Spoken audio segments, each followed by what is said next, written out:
Welcome back to Good Day State Line. Sarah is back from Dady Law. We're going to do more of the civics test, right? We are. You know, 4th of July is coming up. We just had Flag Day. I think it's really great to get the civics knowledge out there. So before we get started, just a question, and we probably tackled this at some point. So when we talk about the citizenship program test taking, is that like a certain time of year? Is it like a rolling program? How does that work? It's rolling. Okay. So people who have a green card for at least 5 years, in some cases 3 years, can file an application for citizenship with the U.S. Citizenship and Immigration Service.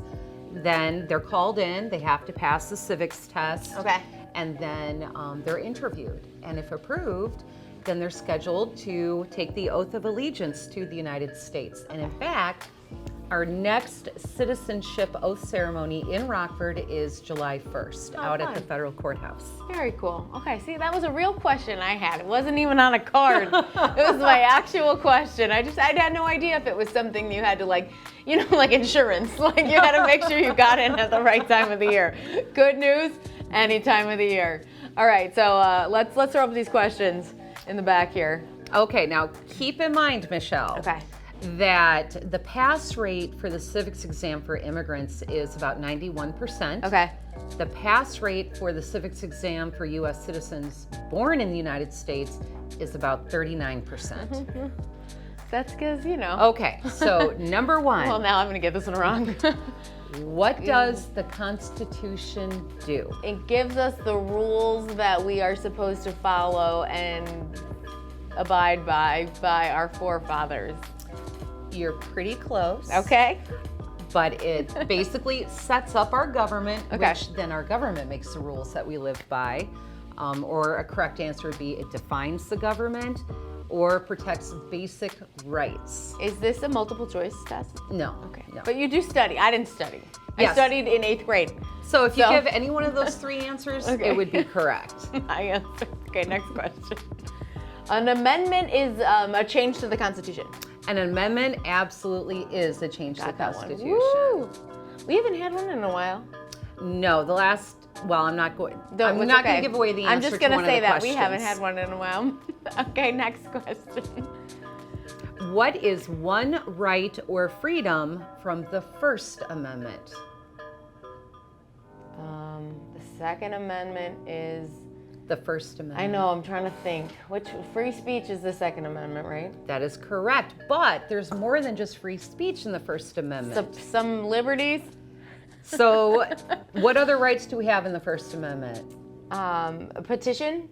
Right to petition the government, absolutely. Freedom of religion. Okay. Freedom of the press. This is all in the First Amendment? That is correct. Seems like it's a little overloaded. I mean, the First Amendment is more than just speech. Also, I think I was just getting them confused with the commandments. Our Constitution isn't quite that old, Michelle. Not quite that old. We're not like big stones. Okay, next question. How many amendments does the Constitution have? 27.